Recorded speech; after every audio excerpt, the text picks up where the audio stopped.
네, 최경영의 정치본색 시작하겠습니다. 오늘 함께할 두 분 소개해드립니다. 신인규 변호사 그리고 김민하 시사평론가 나와 있습니다. 안녕하십니까? 예, 안녕하세요. 예, 오늘이 2월 13일 목요일이고요. 윤석열 대통령 탄핵 심판 8차 변론기일, 지금까지 예정된 변론기일은 오늘이 마지막입니다. 예, 오늘로써 끝나고 만약에 평의를 하고 그 동안에 마은혁 재판관이 임명되고 뭐 이렇게 된다면 일정은 마은혁 재판관한테 이걸 어떻게 해야 되느냐. 이제까지 이제 쭉 진행된 재판 과정에 관해서 쭉 설명을 하고 이걸 다시 이제 구술하는, 그렇죠? 그러면서 변론 갱신 절차가 들어가기 때문에 그거까지 포함을 한다면 탄핵 심판은 2월 말 3월 초? 3월 초? 요렇게 볼 수 있겠습니다. 그러니까 끝나는 게. 공식적으로는 이제 지금까지 정한 거는 오늘이 8번째 그렇죠. 변론 기일인데 예.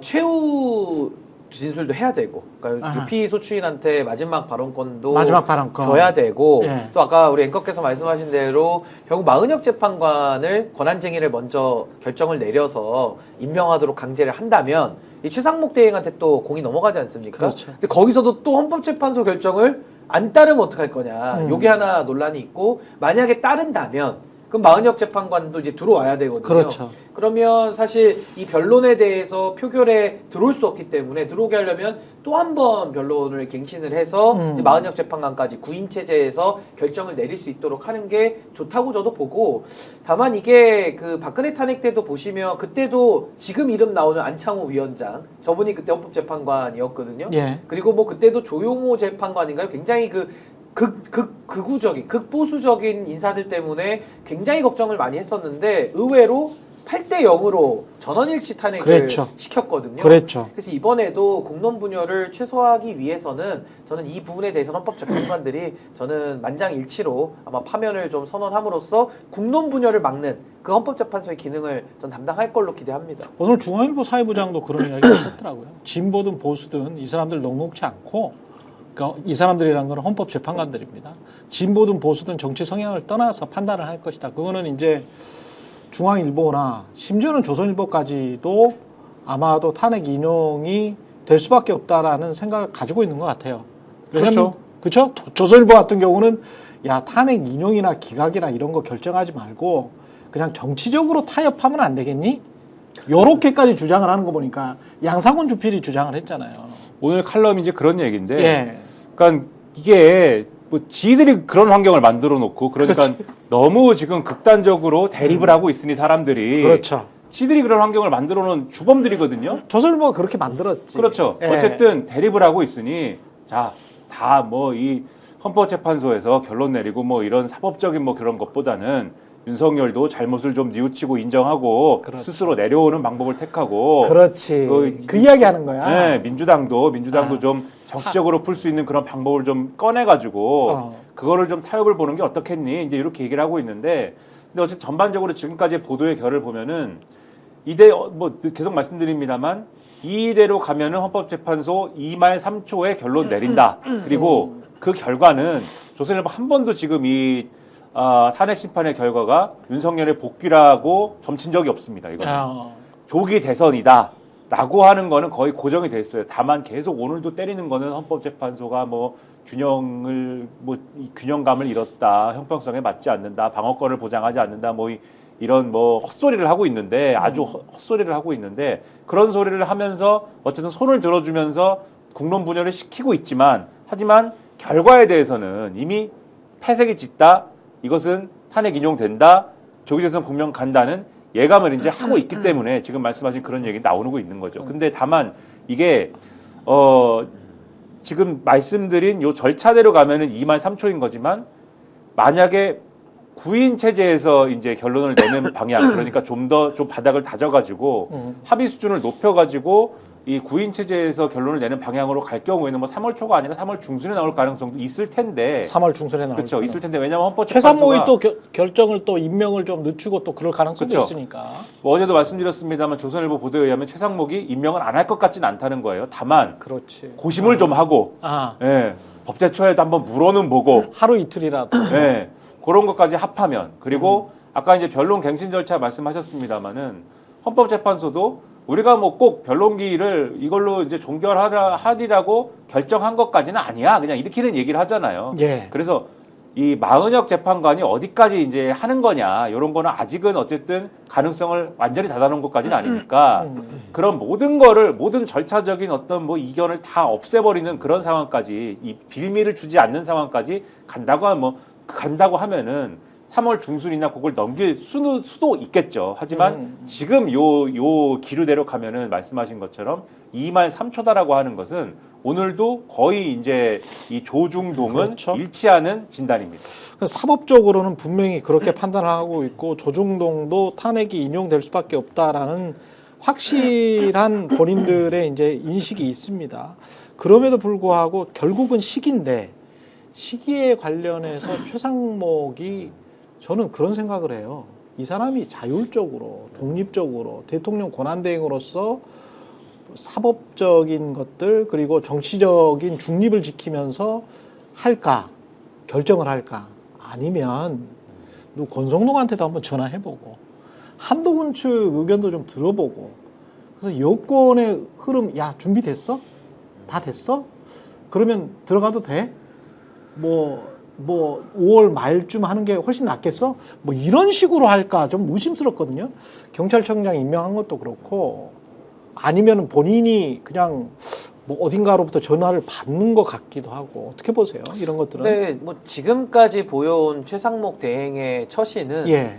역대 최악의 대행 아닙니까? 뭐 대행이 몇 명 되지도 않지만은 전 이런 식으로 본인에게 부여된 책임을 아주 부실하게 내지는 아주 고의적으로 정치 편향된 행태를 보이는 경우는 정말 처음 봅니다. 그러니까 아마 최악의 대행으로 저는 기록이 될 걸로 보고요. 그 권한대행이라는 막중한 자리가 사실 지금 내란을 진압하고 수습하는 과정에서 너무나도 중요한 역할을 해야만 함에도 불구하고 오히려 지금 내란 진압을 방해하고 아까 말씀하신 뭐 경찰 인사까지 하고 그렇죠. 그럼 헌법재판관 임명은 또 안 해버리고 완전히 자기 마음대로 해버렸기 때문에 저는 최상목 대행이 여권과의 입장 조율을 할 가능성 물밑에서 저 충분히 있다고 보고 전 거기에 대한 책임들 어쨌든 이 국면은 정리되고 아마 이제 새 정부가 탄생이 될 거거든요. 그렇죠. 저는 반드시 최상목에게는 이 모든 책임을 법적 정치적 책임을 좀 물어야만 한다. 전 그렇게 봅니다. 최상목 씨는 지금까지 해온 것들만 딱 봐도 어떻게 하고 있는지가 나오죠. 제가 이제 뭐 그런 비유도 한번 했습니다. 이거 빵 셔틀 같은 거다. 마크 셔틀. 네, 예. 형들이 자꾸 이제 시키는데 따릅니다. 1,000원 주고 10,000원짜리 빵 사오고 돈 받고 와. 뭐 이런 거. 하여튼 돈 사옵니다. 남겨와. 네, 사와요. 사오는데 네. 정말 이것까지 사오면은 내가 큰 난국에 좀 빠질 것 같은데? 예. 라고 생각하는 경우에 딱 한 번 빵을 지금 말씀하신 대로 그래도 한 3,000원 주고 5,000원어치 사오라고 해야지. 그렇죠. 10,000원 주고 1,000원, 아니 1,000원 주고 10,000원어치 사오라고 하는 거는 내가 너무 큰 손해잖아요. 그러면서 5,000원 남겨와. 그렇죠. 그것까지는 제가 예. 좀 부담스러워요. 이렇게 한 적은 있는 거죠. 비유하자면. 그게 그래서 지난번에 빵을 3개를 사오라고 했는데 1개만 사온 일이 있었습니다. 그게 이제 3명을 다 임명 거부하라고 그렇지. 했는데 예. 1명만 남겨놓은 이 마은혁 재판관 요 문제지 않습니까? 그렇죠. 그러니까 이런 순간들이 있거든요. 이거 다 거부하는 거는 아무래도 법적으로 너무 무리가 있어서 이거는 탄핵이 되는 방향이다라고 생각했으니까 사실은 2명은 그래도 임명해서 위기를 넘긴 거잖아요. 예. 이번에 헌법재판소가 권한쟁의 심판 청구 결론을 내리면 권한쟁의 심판 결론을 내렸는데 마은혁 재판관을 임명하시오 결론이 났는데 여전히 만약 결론이 났는데 이게 만약에 예. 근데 여기에 대해서 이 형님들이 시키는 대로 윤석열 형님, 국민의힘 형님 여기 이제 쌍권들 형님인 것이죠. 예. 이 두 권 형님들이 시키는 대로 임명 안 해도 되는 것 같아요. 임명 안 하겠습니다. 이럴 경우에 바로 어떻게 됩니까? 바로 탄핵이에요. 이건 탄핵 사유입니다. 이거는 그렇죠. 완전히 이제 심각한 헌법 위반을 하는 거지 않습니까? 헌법재판소가 결론을 내렸는데도 불구하고 그렇기 때문에 이 부분에 있어서는 아무래도 이번에 지금까지 빵을 열심히 샀지만은 또 이번에 있어서는 이 부분에 있어서는 이것까지는 제가 빵을 좀 100%는 100개 다는 사지는 못하겠네요. 이제 이런 방향으로 갈 가능성이 있는 것이죠. 그렇죠. 그러니까 그런 네. 부분인 것이지 이게 네. 최상목 대행이 어떤 양심 있는 어떤 권한 대행으로서의 뭐 권한 행사다 이렇게 볼 수는 없는 것이다. 지금은 다 의심할 수밖에 없는 게 국민의힘은 선거가 최대한 늦춰져서 본인들이 피봇을 할 태세 전환을 할 시간이 필요하고 국무위원들 같은 경우는 최상목을 포함해서 내란 동조의 혐의가 있기 때문에 비아폰도 마찬가지고요. 증거가 인멸될 시간이 좀 필요한 것 같기도 합니다. 그 여론 형성도 더 자기들은 해야 될 필요를 느낄 그렇지. 거고요. 그러니까 둘 다 시간이 필요해. 최상목 국무위원 그리고 대통령실. 대통령실도 지금 정진석을 비롯해서 경호처도 그렇고 안 밝혀진 게 굉장히 많고 체포되지 않은 사람들이 굉장히 많거든요. 그렇게 생각을 해보면 둘 간의 윤석열 정부와 집권 여당인 국민의힘의 이익이 일치한다. 그러니까 쉽게 말해서 당정일체 상황이에요. 그렇습니다. 똑같은 상황인데 시간을 벌어야 된다 우리는. 그렇죠. 근데 제가 얘기하고 싶은 건 뭐냐면 그건 본인들 개인의 이익이고 그렇죠. 이 나라를 생각했을 때 내란이라는 혐의를 통해서 나라를 쑥대밭 만든 자들이 수습까지 방해한다? 아 이건 진짜 패 죽이고 싶은 심정이 들 거야 아마 그들이. 그렇지. 그러니까 이거 정말 개인적인 심정이야 왜 이해를 못 하겠습니까? 뭐 죄를 졌으면 뭐 숨고 싶고 지연시키고 싶겠죠. 근데 지금은 공인들 아닙니까? 그리고 국가에서 권한을 줬던 사람들이고 뭐 국회에 있는 사람들은 현직 의원들이고 이 자들은 무엇보다도 국가 이익을 우선하라고 되어 있는 사람들이에요. 그렇기 위해서 그 자리에 간 건데 막상 왔더니 아 우리 이익, 우리 정파 이익, 개인의 이익 여기에 잡혀가지고 그렇죠. 아무것도 안 한다? 정말 나라가 무너집니다. 그리고 나라가 더 위태로워지고요. 저는 이거는 국민들의 이름으로 저는 완전히 손절하고 이번 기회에 저는 반드시 이런 나쁜 행태들 좀 반드시 정리해야 된다고 봅니다. 그리고 피벗을 해야 된다 이렇게 말씀하셨지만 당연히 그렇게 해야 되는 어제도 말씀드렸는데 당연히 그렇게 해야 되는 것인데 그러려면은 이 자들이 스스로 당을 해체를 일단 해야 됩니다. 해체에 준하는 뭔가를 해야 됩니다. 당 이름 또 바꿔야 되는구나. 국민의힘에서 또. 당 이름만 바꾸는 정도가 아니고 당원 당규까지 완전히 새로 예. 리셋을 해야 됩니다. 그렇지 않으면은 룰이 그대로 갈 거지 않습니까? 그렇죠, 이거 그렇죠. 룰을 그냥 바꿀 수가 없을 거거든요. 그렇죠. 무슨 그럴듯한 명분을 가지고 바꿔야 할 텐데 그러네요.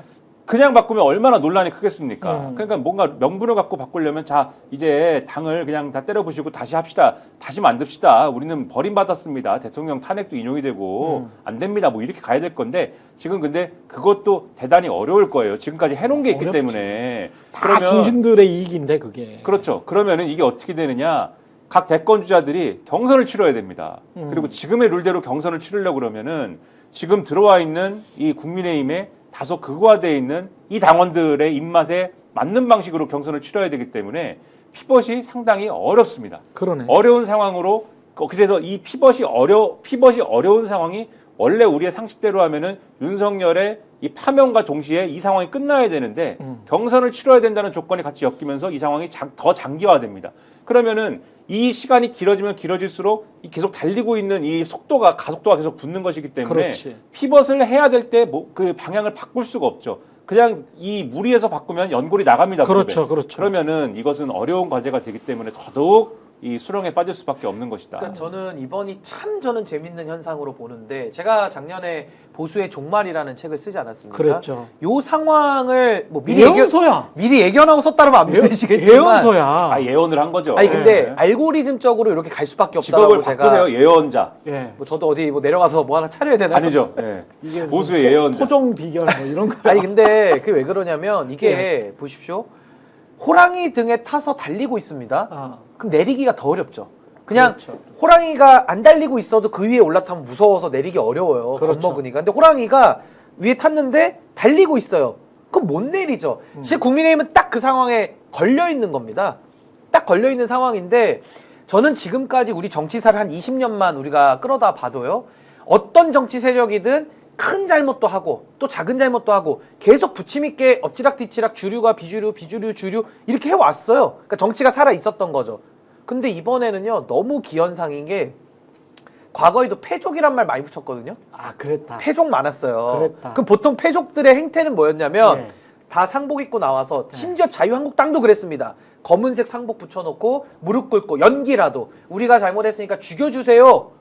라고 했거든요. 천막 당사도 했었잖아요 옛날에 박근혜 대통령 예. 패족했죠. 그랬죠. 그때 대선 자금 차떼기. 예. 내지는 안희정 지사도 우리 패족이다. 맞다. 노무현 정권 이후에 패족 선언을 했어요. 맞아. 근데 그러면서 정치라는 게 참 신기하게도 국민들이 의지를 가지고 집단지성이 모여서 이 세력도 썼다가 저 세력도 썼다가 이렇게 온 거거든요.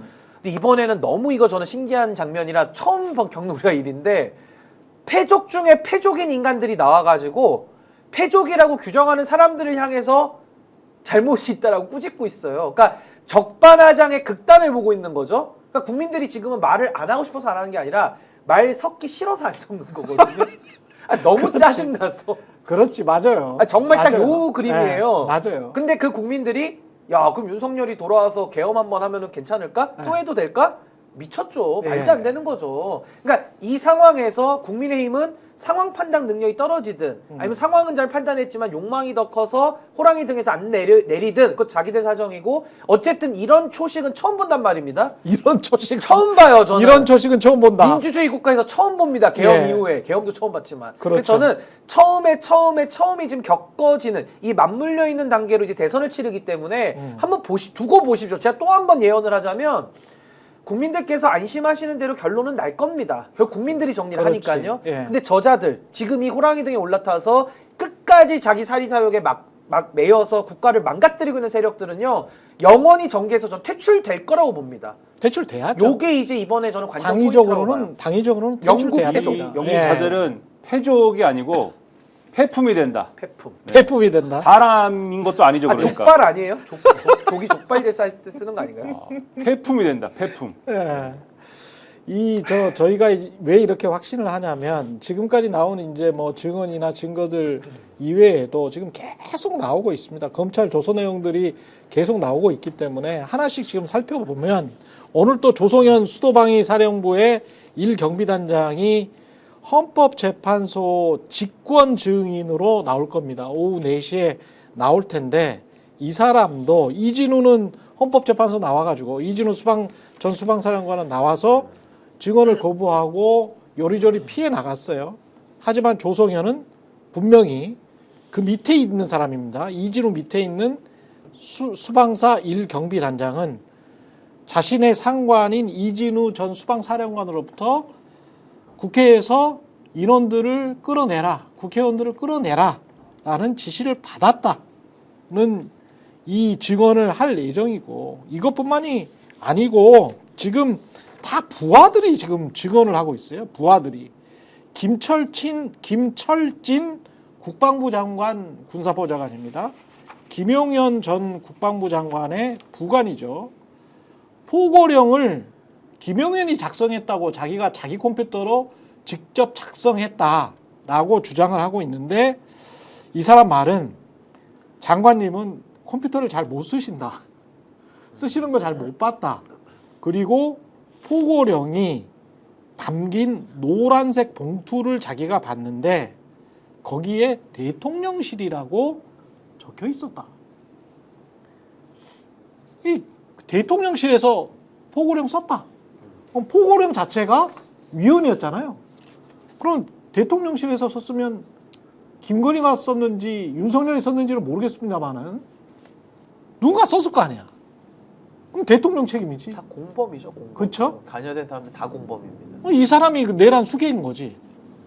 그러니까는 포고령과 그 문건은 포고령과 그 소위 말하는 장관들에게 줬다는 문건은 그게 핵심적으로 국헌 문란의 목적이 있다라는 걸 증명하는 이 증거 아닙니까? 그렇죠. 그래서 그거를 누가 작성했느냐가 이제 굉장히 중요한데, 그러니까 그러한 생각을 애초에 해낸 녀석이 누구냐 이걸 가리는 게 그래서 중요한 것이죠. 국헌 문란의 목적이 윤석열에게 있느냐를 지금 판단을 해야 되기 때문에. 그런데 김용현이 이걸 썼다라고 하면은 지금 포커스는 윤석열에게 책임이 있냐라는 걸 묻는 거니까 김용현이 썼다고 하면은 윤석열이 억지를 쓰고 있는, 내가 그거를 애초에 김용현이 쓴 거를 잘 뜯어봤으면은 그게 국헌문란의 목적으로 오해를 살 수 있는 대목이 있다는 것을, 즉 위법적으로 이 계엄을 선포하게 됐다는 것을, 그 국회의 이 정치 활동을 금지시키잖아요. 그런 대목이 있다라는 것을, 그리고 이 비상 입법기구를 창설하라고 돼 있잖아요. 그렇죠. 이런 대목이 있다라는 것을 내가 사전에 걸러냈을 텐데 그걸 걸러내지 못했어. 초기 진술이 이랬지 않습니까?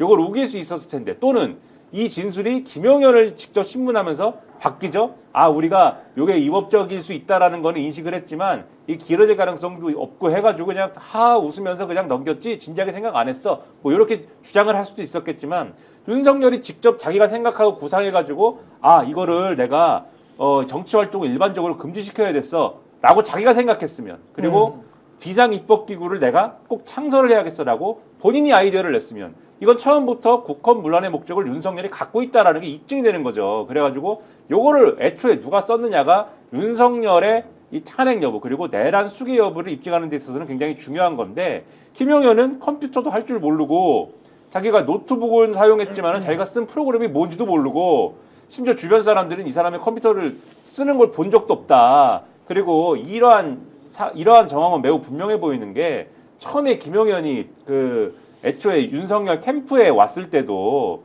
문건을 자기가 직접 고사리 같은 손으로 직접 이렇게 써갖고 왔다는 거 아니에요. 근데 그 써갖고 온 문건의 형식과 내용이 너무 허접해서 윤석열이 봐도 너무 허접해서 이런 거 갖고 오지 마시고 밑에 사람들 시켜가지고 좀 제대로 된 걸 갖고 오세요라고 얘기를 했다는 거 아닙니까? 그 사람들이 봐도 너무 허접해서. 근데 그 사람들이 언제부터 그렇게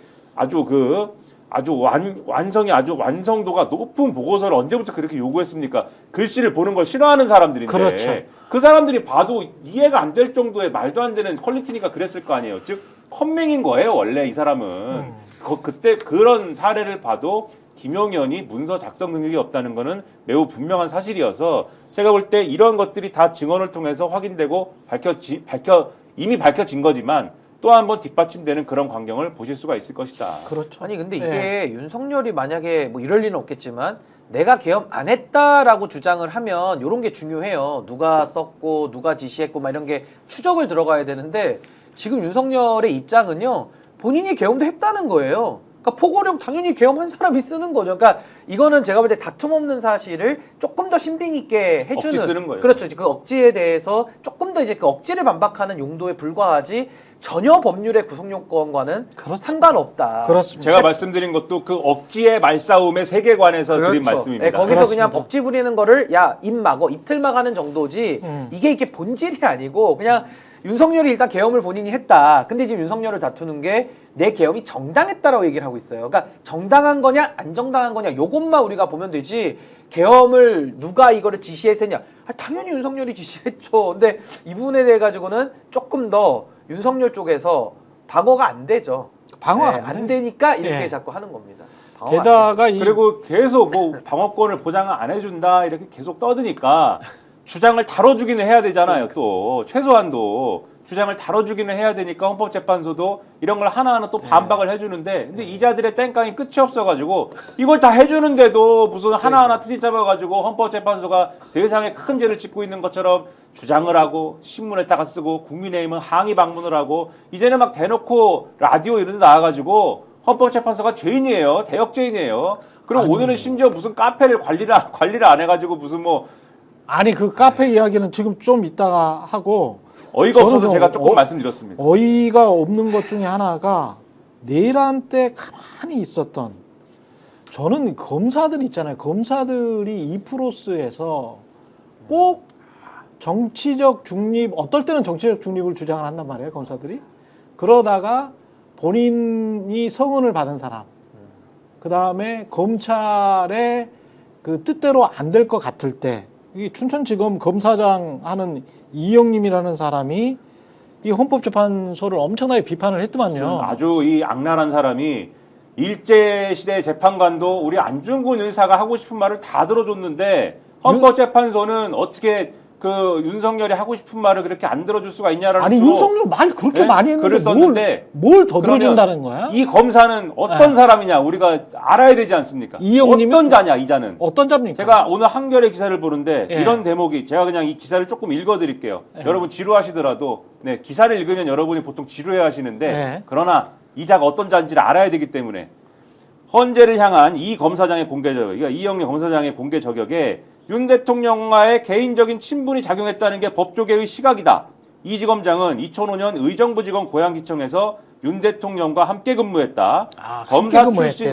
검사 출신 변호사는 윤 대통령이 고양지청 부부장 시절 대검 중수부로 파견왔을 때 서초동으로 자주 부르던 후배들이 있었는데 그중 하나가 이 검사장이다. 서초동으로 자주 불렀던 네. 후배다. 하면서 현직 대통령이 사건이 진행 중인 민감한 시기에 공무원이 정치적 중립을 지키지 못한 것이다라고 비판을 했다라고 돼 있고 부장검사 출신 변호사도 이 지검장은 윤 대통령과 가까워 윤 대통령이 검찰총장이 된 뒤로 보직 경로가 풀렸다.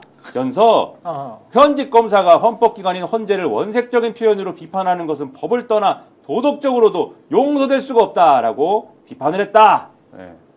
이런 그 거 윤석열 사단이고 친윤 검사죠. 쉽게 말해서 이런 걸 것 같아요. 만약에 어떤 법조인 중에서 변호사인데 검사장급의 변호사야. 굉장히 높은 변호사예요. 연륜이 돼 있는 그 사람이 야 대법관들 말이야 야, 개판이야. 한국 대법원 저거 싹 쓸어버려야 돼. 일제 때 재판관들보다 더 못해. 라고 이야기를 했다고 봐요. 아마 변협에서도 징계할 것 같은데? 그 정도 되면? 그리고 이 업무를 계속 볼 수 있겠어? 변호 업무를? 그런데 저는 그런 주장을 예를 들면 네. 친구랑 술에 취해가지고 했다. 저는 네. 그러는 거는 정상 참작의 여지가 있다고 보는데 지금 이자는 다 보라고 검사들이 쓰는 게시판에다 올린 그렇지. 겁니다. 여러분 그리고 검사들이 쓰는 게시판에 올리면 지금까지 어떻게 됐습니까? 다 보도가 됐잖아요. 네. 그 거의 반 공개 게시판이잖아요. 지금 그렇죠. 여기는. 그러니까 일부러 보라고 보라고 쓴 거야. 뭐라고 올린 거예요, 이거는 제가 볼 때는 지금 말씀하신 뭐 발언, 어디서 사적으로 발언을 하고 뭐 이런 것보다도 훨씬 더 이 문제가 되는 행위인 것이고, 기사에 제가 읽어드린 코멘트 마냥 이거는 공개적으로 이제 이 헌법을 지켜야 되고 법률상의 정치적 중립을 지켜야 되는 그러한 공무원인 검사가 정치적 중립을 위배한 거에 더해서 자기의 어쨌든 간에 헌법을 수호해야 되는 그러한 어떤 그런 것들이 있는 의무가 있는 것인데 헌법재판소를 이렇게 이 공개된 게시판에다가 자기 업무 관련 게시판이지 않습니까? 그것도 그렇죠. 거기다가 쓰는 행위 자체가 정신이 나간 거죠, 이거는. 근데 저는 이게 이제 윤석열 뭐 라인이다 지금 이 얘기인데 저 아까 춘천지검장 때문이라도 전 이제 검찰은 문 닫고 이제 저는 철수할 수밖에 없다. 그러니까 완전히 해체로 갈 수밖에 없다고 보는 게요. 인사도 그러면은 저렇게 춘천지검장이 지금 저 문제되는 발언을 하는 인사를 누가 앉혔습니까? 결국 윤석열이 그렇지. 지검장들, 그러니까 군으로 치면 사단장들을 다 지 말 듣는 사람만 다 갖다 앉혀놨으니까 이제 이렇게 되는 거거든요. 그렇지. 그러니까 문 닫아야 되는 거예요 지금. 이 검사장 입장에서는 검찰의 뭐 정치적 중립 이런 거 생각할 필요 없죠, 없어요. 후배들 생각할 필요 없어. 자기는 이거 그만두고 대형 로펌에 가가지고 검사장까지 했잖아. 그러니까요. 대형 로펌에 가서 잘 먹고 잘 살 수 있거든요. 윤석열이가 달아줬잖아요 별을. 네. 윤석열한테 보온하고 있는 거 아닙니까? 그렇죠. 완전히 홍위병이에요. 내란의 홍위병. 근데 저런 인간이 춘천지검장이면요. 그렇죠. 강원도 사건 다 한다고 보시면 돼요. 아. 관할이 넓으니까. 그렇지. 이게 저는 너무너무 심각하고 제가 단적인 예를 드릴게요. 내란죄 관련된 게 우리가 잘 듣기가 어려웠잖아요. 과거에 내란 한번 우리가 들어본 게 이석기 내란 예비 음모 무죄 났고 선전선동으로 9년 선고받고 다 복역한 거 아닙니까? 그렇죠. 그때 아로라는 단체 만들어가지고 전복하자 이 구상인데 그때는 그 구상을요 몰래 했다고요. 눈치 보면서 몰래 조심하면서. 근데도 9년형으로 선고했는데 지금 이 춘천지검장 같은 세력들 이자들은 대놓고 하는 거예요 지금. 그러니까. 그럼 9년이 뭡니까? 한 36년은 때려야 되는 거예요 지금 제가 볼 때는. 더 심각한 거예요. 그리고 사회에 미치는 악영향도 훨씬 크죠. 그러니까 이석기를 내란 선전선동으로 9년을 선고할 거면요. 이 춘천지검장 같은 사람은요. 몇 배는 더 선고해야 되는 거예요 지금. 근데 이런 거를 지금 우리 국민들이 너무 기가 막히니까 어떻게 이런 일이 있을 수 있지? 그러면서 지금 약간 넉넉히 있는 그런 느낌이에요. 너무 심각합니다. 헌법재판소를 비난하면서 윤석열 내란 세력의 권력을 다시 이렇게 유지시켜 주려고 하는 거잖아요.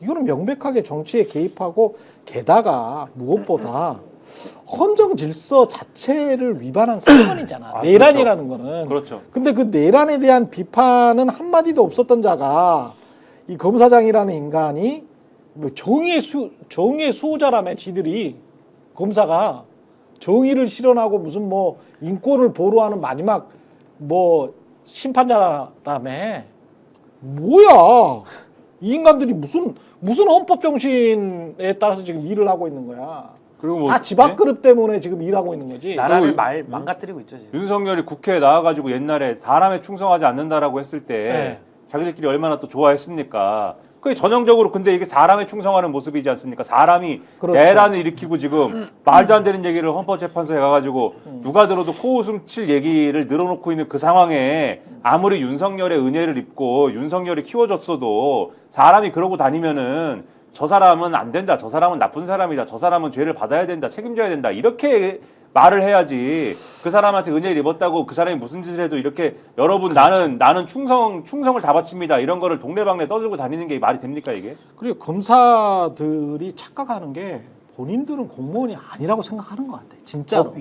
법 위에 있는 것 같아. 네, 혼자. 만약에 이게 산자부에 또는 무슨 뭐 보건복지부에 또는 노동부에 1급이 검사장이면 1급이죠. 1급이나 2급이 공무원 게시판에 야 이거 뭐 헌재가 윤석열 대통령한테 너무한 거 아니야? 헌재 이거 두들겨 패야 돼. 이거 일제놈들 같아. 라고 썼다고 쳐봐. 산자부나 노동부 공무원이 1급이 있을 수가 있는 일이에요.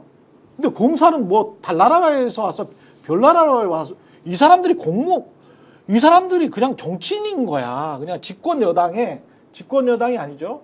극우 보수 꼴통 세력들의 잠재적 국회의원이다 나는 잠재적 배지다. 네. 나는 언제나 나가면 배지가 될 수 있는 그런 사람이고 나를 건들 수 있는 사람은 없다 한국에. 근데 또 나가가지고 배지가 잘 안 되거든요. 그런 자기는 당연히 된다고 생각하는데 배지가 잘 안 됩니다. 그러면 어떻게 되느냐? 그러면 석동현, 윤갑근 이런 루트로 이제 가는 겁니다. 그렇지. 그래서 저러고 있는 거잖아요. 이게 뭐예요 지금 이게? 그러면서 로펌에서 고문하면서 이상한 소리 찍찍하고 그러면서 조선일보가 인터뷰할 때 또 인터뷰하면서 나라의 진보를 가로막고 뭐 이렇게 하는 거죠 이 근데 인간들이. 저렇게 사악한 인간들이 네. 정의를 독점해요.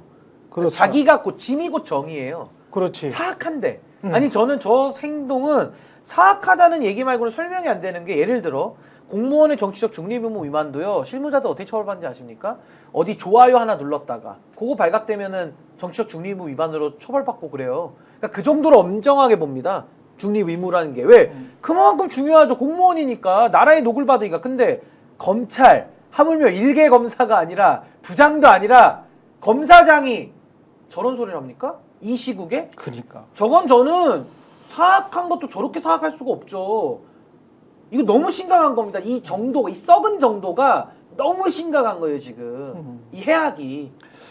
저 이거는 정말 그냥 넘어갈 수 없고 정말 발본색원해서 이거 정리 못하면 대한민국은요 단 한 발자국도 나갈 수도 없고 나가봤자 의무도 없다 저는 이렇게 생각합니다. 이들이 또 이제 좀 시간이 가면 중도 보수라고 본인들을 합리적 보수라고 포장을 한다. 마치 이제 조선일보 세탁기 돌려줘요. 또 세탁기. 조선일보가 합리적인 정론지였던 것인 마냥 계속 본인들이 주장하듯이 그런 식으로 해. 그러니까 합리적 보수라고 계속 이야기를 해왔던 윤희숙도 지금 저 카페 이야기 하려고 하는데 무슨 N번방 같은 커뮤니티에 문영배가 가입돼 있고 헌재 소장 권양댕이 가입돼 있고 거기에 심지어는 댓글을 달았다. 거기에서 빨리 탈퇴를 해야지. 거기에는 10년 동안에 2,000건의 음란물이 게시됐던 곳이다. 알고 보니까 그 N번방 같은 커뮤니티라는 게 진주에 있는 고등학교 고교 동창 카페예요 그게. 고교 동창 카페고 10년 동안 2,000건의 게시물을 게시했다는 거는 그 고교 동창 중에 한 명이 어떤 그런 좀 아저씨가 한 사람이 계속 그걸 올렸다는 거잖아요.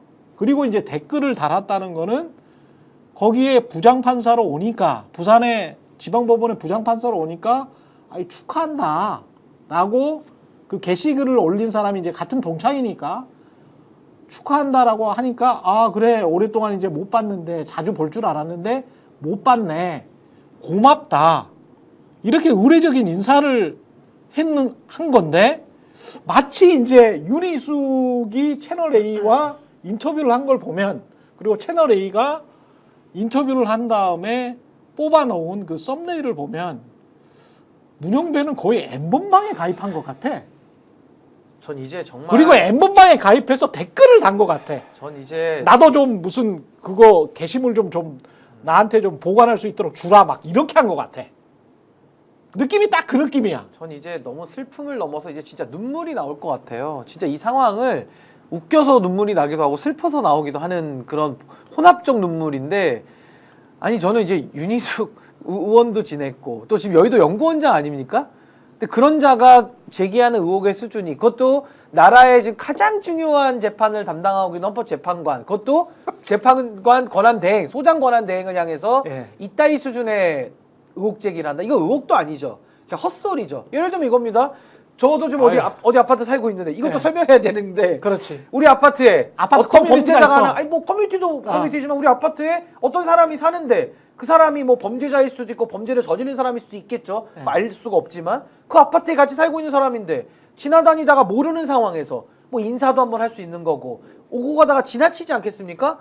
근데 너 같은 아파트 살았다라는 식으로 문제를 제기하면 이거 뭡니까? 연좌제도 아니고 뭡니까 이거는? 무슨 연좌제보다 더 심한 단어 뭐 있습니까? 아 정말 수준 너무 떨어지고요. 진짜 아니, 평론하는 게 아깝습니다. 아니 최소한 그러면 문영배 재판관이 네. 그것도 내 문제 삼을 일인지 모르겠으나 네. 최소한 이 카페에 무슨 뭐 처음부터 끝까지 당장이다. 관리자입니까? 뭐 당장이다. 운영자, 네, 뭐 운영자예요? 카페지기, 네. 카페지기. 네. 아니 뭔데 이게 어떡하자는 건데요 도대체? 아니 근데 고등학교 어쩌자는 동문회 거예요, 카페에 가입되신 분들 저도 가입돼 있습니다. 카카오톡 카페에 가입돼 있는데 한 아니. 100명 동창이라고 해도 한 100명 가까이 되잖아요. 100명이 넘잖아요. 그러면 거기에서 사실은 지금 50 문영배 재판관 같은 경우는 한 60이 넘었을 거니까 얼굴도 모르는 사람도 많아요. 얼굴 기억도 안 나는 사람도 40년 많아. 됐겠죠 학교 졸업하고. 4, 그렇지. 50년. 네, 근데 이제 나 누구다 옛날에 같은 반이었다 그러면 그걸 사람이 그래 같은 반이었구나 아이고 반갑다 이렇게 말을 하지. 야 너는 이런 게시물 맨날 올렸으니까 게다가 나는 판사야. 나는 부산 지방법원의 판사인데 네가 감히 내가 있는 카페에 이런 거나 올리고 너는 무어바도다. 무어바도다. 너는 아니 줄이를 틀어라. 줄이를.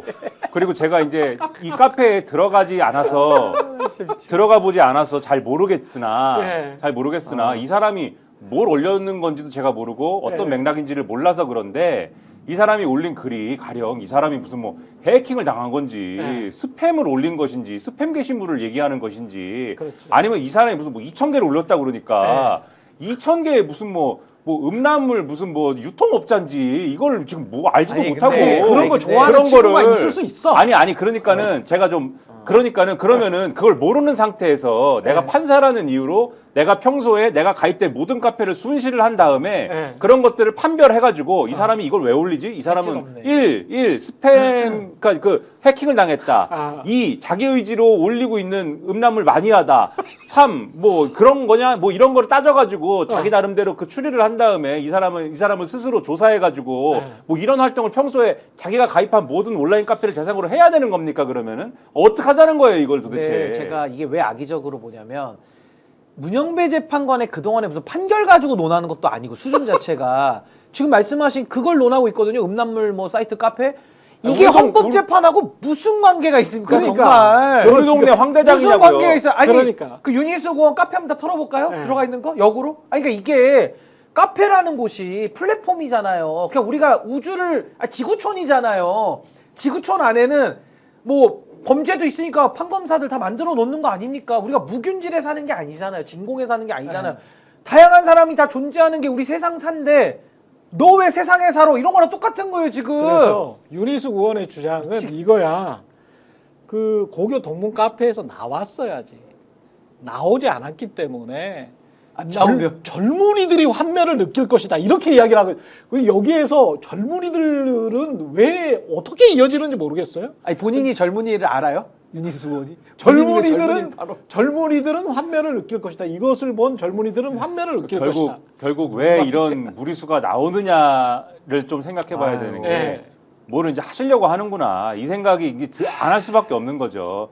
뭐 조금 더 가면 뭐 대선을 나오려고 하는 것이거나 대선이 아니면은 요 분위기를 타고 그 다음에 뭐 지방선거나 이런 거를 준비를 하는 것이거나 뭐 둘 중에 하나를 하려고 하는 거겠죠. 그런 이유가 아니면은 이런 본인이 생각해도 황당한 얘기일 거예요. 그런데 이 황당한 얘기를 내가 해가지고 그렇지 않아도 문영배 재판관과 헌법재판소를 미워하는 사람들에게 좀 어필을 해야겠다. 이게 앞서지 않았으면은 이런 황당한 얘기를 왜 하겠습니까 지금? 아니, 근데 이게 엄청나게 퍼져 있거든 지금 구구들 게시판에. 네. 아니 근데 정치인이잖아요. 윤희숙 전 연구원장. 예. 정치인이 사법부에 대해서 공격하는 것 자체가 문제거든요.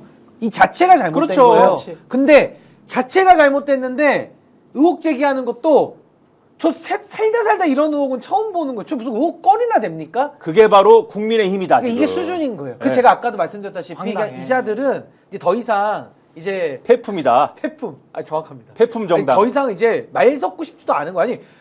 이게 어떻게 의혹이 될 수 있습니까? 이게 네. 아니 누구에 대해서라도 그러니까 이 역으로 이런 수준의 산삼순백이 쓰러졌어요 지금. 놀랄 정도죠. 산삼순백이 쓰러졌어. 어이가 없어갖고 쓰러졌어 지금 근데 산삼순백이. 이 정도 수준의 의혹을 감히 어떻게 제기할 생각을 하냐 이거예요. 산삼순백이 정신이 잃었어요 지금. 너무 황당해가지고. 정말 네, 황당합니다. 대단한 사람들. 제가 볼 때는 신 변호사님 책 한 권 더 써야 됩니다. 폐품의 종말. 폐품의 종말? 폐품은 종말한다. 잠시 삼사순백이 쓰러진 기념으로 광고 이어 명태균 이야기를 좀 해야 될 것 같아요. 명태균 이게 거의 확실한 것 같네. 뭔가 있는 게. 인터넷 신규 가입할 때 최대 48만 원이고요. 인터넷 가입과 동시에 현재 쓰고 계신 휴대폰의 통신사만 변경해도 추가 최대 30만 원이고 정수기 렌탈 최대 30만 원, 무려 총 108만 원의 혜택을 3년마다 받으실 수 있습니다. 약정 끝나셨다면 꼭 신청하시기 바라고요. 현금 사은품 혜택 원치 않는다. 55인치 삼성 TV로 선택 가능합니다. 1670-2571 상담 받으시거나 네이버에 인터넷 비교원 검색하시고 상담 신청해 주시기 바랍니다. 상담할 때 스픽스 또는 최경영의 정치본색 유튜브 채널 말씀해 주시면 가입하면 현금 비밀 혜택과 함께 할수록 더 큰 혜택, 지인 추천 시 추천할 때마다 최대 4만 원 모바일 상품권을 드립니다. 네, 새 이벤트 놓치지 마시기 바랍니다. 그리고 홍삼 가격에 산삼을 드리고 있습니다. 전설의 고려 산삼의 맥을 잇는 지리산 산양산삼 추출액 순 100%, 이름도 산삼 순백입니다. 산삼의 본향 지리산 800고지에서 농약 한 방울 비료 한 톨 없이 비바람 이슬 맞으며 7년을 기다렸습니다. 인삼을 산에 옮겨 심은 묘종삼이 아니고요. 직접 씨를 뿌린 시종 산양 산삼입니다. 다양한 사포닌 종류와 압도적 함량을 자랑하는 산삼 순백 한 박스. 이 한 박스에 30개 정도 들어있는데 이 30개에 7년근 산양산삼 30뿌리 분량의 사포닌이 들어있습니다. 하나에 이 조그만한 캡슐 같은 병 하나에 한 뿌리의 사포닌이 들어있다. 꾸준한 품질 관리는 물론 컴파운드 K 강화로 흡수율도 높였습니다. 온라인 구매 후기 14,000건과 만점에 가까운 평점을 자랑하는 가성비 가심비 최고의 제품이고요. 2월에는 순백산삼 1+1 그리고 어린이 건강과 성장에 도움이 되는 산삼 젤리 선물로 드립니다. 너무 맛있으니까요. 어른들이 뺏어 먹지 마시고요. 수출품으로 인기가 많은데 이번에 특별히 소량 준비했습니다. 2월에도 온 가족 겨울 건강 관리 산삼 순백과 함께 해주시기 바랍니다. 검색창에 산삼 순백 검색하시거나 전화문이 1666-1080입니다. 네, 맑음 1호사님이 산삼순백 2회 구매해서 먹었는데 정광장 못지않게 효과를 봤다라고 체험을 직접 올려주셨네요. 저도 사실은 홍삼을 되게 좋아하거든요. 제가. 근데 그렇더라고요. 정관장 못지 않습니다. 그러니까 이 강력한 산삼 순백마저도 카페 얘기 너무 황당해가지고 쓰러진 다음에 쓰러졌어. 지금 잘 자세를 못 잡고 있어요. 지금. 자세를 한번 잡아주세요. 네, 삐뚤어져가지고 네. 지금 자, 산삼순백 왜 쓰러졌냐? 정신 차려. 지금 정신 차려야 돼 지금. 정신 차려. 네. 못 참는 거예요, 얘들. 네, 네, 그러니까 네. 강력한 산삼순백. 사포닌 함량이 높은데 지금. 저 정관 목사한테 5만 원 부패를 못 먹은 거 아닌가? 정관 목사는 전국을 돌면서 5만 원 부패를 목 놓아 외쳤대. 이 지금 정광훈 씨가 한 말이에요, 다. 야, 모든 우리 지방에 있는 단체는 다 5만 원짜리 뷔페를 사줬어요. 뭐 이러고 살인적인 스케줄로 전국을 다 돌았잖아. 뷔페 5만 원짜리 또 다 사줘가면서 말이야. 근데 5만 원짜리 나한테 얻어 처먹은 X들도 광화문에 안 나온단 말이지. 또 다른 집회에서는 또 5만 원 다 줄 테니까 무조건 여러분이 책임지고 1,000만 명 동원하란 말이야. 어르신들, 노인들 데리고 이게 5만 원 뷔페인지 뭔지는 모르겠습니다. 하여간 식사 한번 대접하고 그리고 내가 말하는 대로 따라라. 동원 당하는 거잖아요. 이 목사라고 부르기 싫은데 이 사람하고 바포 목사, 최일도 목사하고 비교가 확 되네 진짜. 이게 이런 자가 무슨 목사야? 근데 정치권에 미치는 야. 해악이 너무 크고 이게 거기에 이제 무슨 국민의힘이 목사야? 한 배를 탔으니까 네. 책임져야죠. 그리고 에휴. 황당한 사람들인 게 이러면서 또 자기들끼리 싸우는 거잖아요. 최근에. 그렇죠. 다른 보도 보니까 소년보. 자기들끼리 싸우고 이 지금 말씀하신 이제 소년보 목사 이런 사람을 또 그 사람도 목사인가 잘 모르겠는데 예. 아무튼 그 양반을 또 비난을 하면서 그러니까는 전한길 씨 있지 않습니까? 예. 그러니까 지난번에도 한번 이제 한국사 강사라는 사람. 그렇죠. 이제는 다들 이제 아시는 내용이지만은 지난번에도 한번 여기서 말씀드렸는데 그 전한길 씨는 또 이 전광훈 라인이 아닌 거예요. 정광훈 라인이 아니야. 예, 전광훈 라인이 아니고 다른 라인인 거예요. 그러다 보니까 영어권을 침해했어? 그렇죠. 전광훈 씨가 공종 영업이니까. 네. 공정 영업이니까. 전광훈 씨가 전한길 씨를 비난을 하면서 역사 공부를 잘못했다. 역사 강사라는 사람이. 중국 사람이라고 하는 거 아니에요 또? 전환기 중국설 뭐 이렇게 또. 저 중국에서 온 거 같다. 역사 공부를 잘못했다. 한국사 강사라는 사람이. 그러면서 무슨 얘기를 막 하면서 저 사람은 소년보 씨 그쪽 사람이다라는 취지로 또 비난을 하고 자기들끼리 싸웁니다. 그러면 우리가 보면서 이 사태의 본질이 어디에 있느냐, 이 사람들의 이 본질이 결국은 지금 말씀하신 것처럼 영업의 문제로부터 시작하는 거거든요. 그렇지. 그런데 영업의 문제로 시작을 하지만 이 사람들이 아까 말씀하셨듯이 정치의 영역에서 가져오는 해악과 정치의 영역에서 끼치는 어떤 영향으로 인해서 생기는 에너지는 뭡니까? 극우의 에너지, 파시즘의 에너지거든요. 예. 그 시작이 뭐든 간에 애초에 이 의도가 뭐였든 간에 결국은 그게 파시즘으로 연결되고 만들어지고 있는 거예요. 이거는 파면이 윤석열의 탄핵이 인용이 돼도 그리고 정권이 바뀌어도 이 사람들이 계속 이럴 거잖아요. 자기 영업을 해야 될 것이기 때문에. 그리고 파시즘의 에너지가 일정 농도 아주 대한민국을 다 집어삼킬 만큼 커지지는 않겠지만은 일정 정도 유지가 될 거지 않습니까? 그럼 이걸 계속 이 난리를 치는 거를 보고 있어야 되느냐? 그리고 아까 뭐라고 그랬습니까? 5만 원 부패 사주고 정치권에 이 부패 사주고 뭐 이런 거를 제공하고 정치권이랑 소통해가지고 지금 사람들을 동원한 것이다라고 자기가 얘기를 하고 있는데 이런 것들을 그냥 목사라는 이유로 무슨 종교라는 뭐 그런 이유로 계속 이런 식으로 봐줘야 되는 거냐? 이런 것들은 안 그래도 최근에 보도가 나왔잖아요. 내란 선동이잖아. 전광훈의 그렇죠. 내란 선동이기도 하고 전광훈의 이 비즈니스 방식에 대해서 비즈니스 모델에 대해서 보도가 계속 나오고 있지 않습니까? 알뜰폰 팔고 있잖아요. 그렇죠. 또 카드 그렇죠. 해가지고 정치자금법 그렇죠. 위반 다 수사를 해야 돼요. 그렇죠. 정치 행위를 좀 하고 있는데. 그렇죠. 명확하게 수사를 하고 이거는 수사해야죠. 단죄를 해야 되는 거죠. 예. 그런데 지금 대형 허리케인이 지금 내란을 사실상 계엄을 일으킨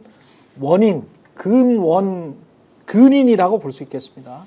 명태균 사건이 일어나고 명태균 게이트가 일어나고 야 김건희 윤석열과 다 관계가 있는 것 같아. 게다가 수사 보고서가 나왔어. 구속이 되기 직전이야. 그런데 명태균이 구속되기 직전에 김건희한테 윤석열한테 메시지를 전달을 했나 봐. 겁을 팍 줬죠. 전달을 했나 봐. 오늘 겸손은 힘들다의 명태균의 변호인이 전화 인터뷰를 잠깐 했는데 말은 안 했어. 어떤 내용을 말했는지는 말은 안 했지만 어떤 내용을 그리고 전달을 했는지는 말은 안 했지만 있다는 거고 서로 간에 연락을 했다는 거고 그것 때문에 이 계엄, 내란이 일어났을 가능성이 크게 보고 있더라고요. 그렇게 보면 이거는 허리케인인 것 같습니다. 그리고 이것 때문에 또 오세훈 시장도 굉장히 긴장을 하는 것 같고, 예. 이게 정치권에 미칠 영향이 특히 국민의힘은 이거는 진짜로 국민의힘이 스스로 말하잖아요. 국민의힘 괴멸 특검이라고. 스스로 자백하죠. 예. 근데 저는 이게 그 김건희와 명태균 요 관련된 이슈로 전 계엄 선포했다라고 보는 증거 중에 하나가 뭐냐면 계엄이 굉장히 허술했거든요. 물론 이런 그렇지. 거죠. 체포조나 이런 것들을 오래 준비해 왔으니까 그 저변 준비는 오래 해왔는데 제가 허술하다고 하는 얘기는 뭐가 허술하다는 거냐면 군이 투입이 돼서 우왕좌왕을 하잖아요. 그러니까 맞아. 자기들끼리도 막 몇 번을 모이고 결의를 다져서 막 이렇게 확실하게 준비해서 포스트마다 딱 여기 오고 저기 군 오고 톱니바퀴 돌듯이 이걸 해도 어려운 건데 플랜 A, B, C, D 다 있어야지. 그러니까 그날의 플랜 만약에 안 됐을 때 어떻게 한다, 어떻게 그렇습니다. 한다, 어떻게 한다. 이게 있어야지. 있어야 되는데 그날 보십시오. 그냥 군이 딱 풀렸는데 그냥 좀 소위 말해서 약간 이렇게 느슨해지면서 그냥 이렇게 그렇지. 유야무야 그러면서 시민들이 저를 막은 거거든요. 그 제가 왜 그 얘기와 연동을 시키냐면 김건희 이슈 때문에 원래는 이 타이밍에 계엄을 하려고 했던 건 아닌 것 같아요. 그렇지. 제 생각에는. 그렇지. 그러니까 물밑에서는 계속 뭐 누구 체포하고 이런 준비는 철저하게 했는데 이 실행 계획을 그래. 굉장히 저는 성급하게 해서 그냥 뭐 한번 폭죽 한번 빡 터뜨렸다가 그냥 끝나버린 느낌이거든요. 그러니까 이제 윤석열이 그걸 지금 와서 프레임을 또 이러니까 이거 계엄 아니야라고 또 뻥치고 있죠. 경고용이다. 네, 그 논리거든요. 그래서 저는 너무 급박하게 뭔가 계엄을 하지 않으면 안 되는, 하지 않으면 계엄으로 죽나 이걸로 죽나 어차피 우린 죽는 거다. 그냥 계엄을 해서 도박이라도 해보자라는 어떤 강력한 동인이 있어가지고 뭔가 윤석열과 김건희를 밀어붙인 것 같다. 그 느낌을 지울 수가 없는데 그게 바로 저는 이 명태균, 황금폰 이걸로 저는 거의 뭐 확실시 됩니다. 추론 자체가.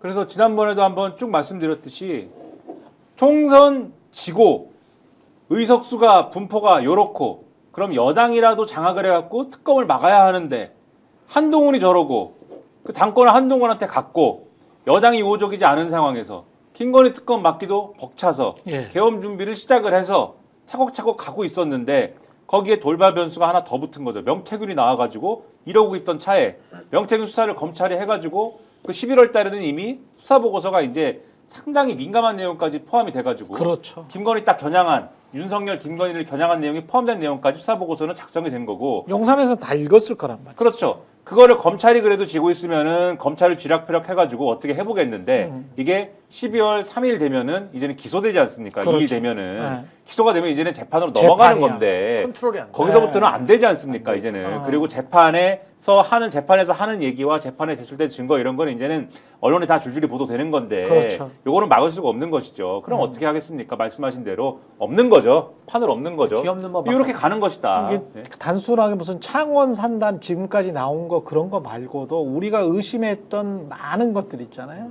양평 고속도로도 그렇고 그리고 우리가 몰랐던 다른 사건들도 또 튀어나올 수가 있거든. 그래서 이게 진짜 허리케인이 될 것 같아. 그렇죠. 이게 엄청난 태풍이 될 것 같아요. 명태균 씨 입장에서는 네. 윤석열이 그러니까 윤석열이 죽었다는 게 아니고 윤석열이 정치적으로 살아 있으면 그렇죠. 본인이 이제 살아날 수 있는 길을 여러 가지 이제 딜 내지는 이런 거를 통해서 좀 이제 모색해 보리라 하는 뭐 마음을 여러 가지를 먹었을 수도 있는데 지금 윤석열이 정치적으로 죽었지 않습니까? 정치적으로. 그렇다고 하면은 이 명태균 씨도 결국은 다 이제는 열어놓고 다 이제는 명명백백하게 밝히는 길밖에는 없는 것 같아요. 제 생각에는. 예. 그런 방향으로 가야 되고 그리고 근데 이제 명태균 씨는 오히려 요 특검을 수용해라, 특검을 하자라는 거를 주장을 해서 이걸 지렛대로 해가지고 또 이제 다른 길을 모색하는 듯한 모양새인데 어쨌든 특검을 수용하라라고 얘기는 하지 않습니까? 그래서 이런 것들이 국민의힘의 압박으로 이제 작용을 해야 되는 거죠. 그렇죠. 근데 이 반대급부로 국민의힘이 그러면 명태균 씨한테 뭘 주고 뭐 이런 것들이 지금 가능한 구도여야 수 되는데 없어. 그렇죠. 네. 그럴 수가 없는 구도이기 때문에 결국은 명태균 특검 자체는 지금 국민의힘이 얘기하듯이 보수 개멸이다 어쩐다 해가지고 요거를 이제 뭐 막는 구도로 가겠지만은 제가 볼 때는 이 이슈 자체는 영원히 뭐 묻을 수 있는 사안도 아니고 요거 자체는 굉장히 이제 이 진상을 밝히는 것 자체는 약간의 시간이 걸리더라도 이거는 나올 수밖에 없는 얘기다. 그것도 국정조사 할 때는 나올 수 있잖아 또 명태균. 그렇죠. 예, 19일에 뭐 증인은. 나온다는 이 얘기도 예. 나오는 건데 전 그것도 하나 있는 것 같아요. 윤석열과 김건희는 이 모든 걸 알지 않겠습니까? 그렇죠. 같이 했잖아요. 그렇죠. 공범이잖아요. 그렇죠. 근데 명태균에 대해서도 우리가 아는 정보보다는 훨씬 명태균을 잘 알 거예요. 이자가 꾼인지 그렇지. 역사를 잡으면 어디까지 이 사람이 흔들지도 윤석열, 김건희는 안단 말이에요. 그러다 보니까 명태균이 10월, 11월 달에 한 게 뭡니까?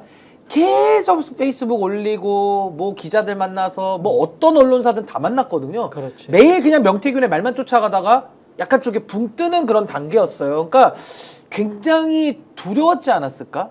윤석열 맞아요. 입장에서는. 예. 그러니까 거의 야 이거 컨트롤이 안 된다. 아 우리 스픽스 두려웠을 거예요. 네.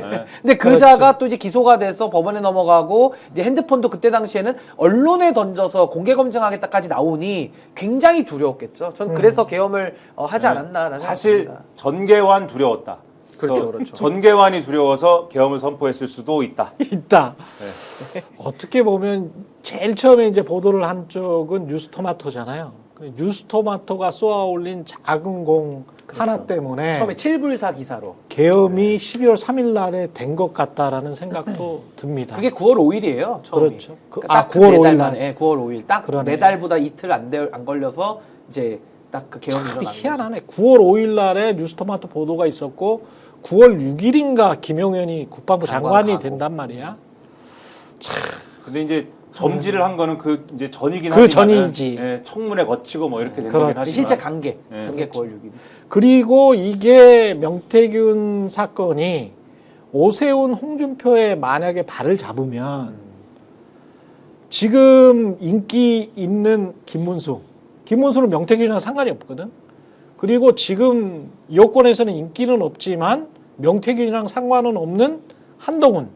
이 두 사람밖에 안 남는다는 거지. 뭐 유승민 후보까지 셋 남는데. 유승민까지. 예, 근데 셋 이제 정도. 본인이 대권 주자라고 여전히 생각하는 다른 사람도 뭐 있긴 있죠. 누구? 권성동? 아니 뭐 안철수 이런 사람도 안철수? 있고 거기는 명태만 모른다 그랬잖아요. 그죠. 명태는 모르고 아. 균은 알 수도 있으니까 뭐 아. 아직 모르지만은 아직까지는 이제 뭐 다른 언급이 지금까지는 없으니까. 아니 근데 그 경선이라는 큰 경기에 예. 어마어마한 영향. 그러니까 월드컵으로 치면 뭐 네덜란드나 프랑스 정도 떨어뜨리는 거예요. 그렇다. 우승 그렇죠. 후보군에서 한 그렇다. 두세 명을 떨어뜨리는 거라 월드컵 자체가 바뀌는 거예요. 판도가. 그렇죠. 결국은 큰 축은 네. 김문수 한동훈이라는 거고 그렇죠. 그게 그거 자체가 변하지는 않는 것 같고 네. 그런데 그렇다 치더라도 아까 말씀드렸듯이 룰과 기본적인 골조가 바뀌지 않으면은 그 상대 안 된다. 한동훈 대 김문수의 구도에서 김문수가 무조건 된다는 거죠. 그 지금 상황은. 그렇죠. 골조가 바뀌지 않으면 무조건 되는 게 국민의힘의- 김문수를 너무 좋아하고요. 사람들이. 한동훈을 너무 싫어합니다. 그렇죠. 그러니까 그러니까 꼭 마이너스에 마이너스는 플러스잖아요. 그러니까 네. 한동훈을 너무 싫어하고 잘 됐네. 김문수를 너무 좋아해. 잘 됐어. 그러니까 김문수가 되는 거죠. 국민의힘 망하겠네.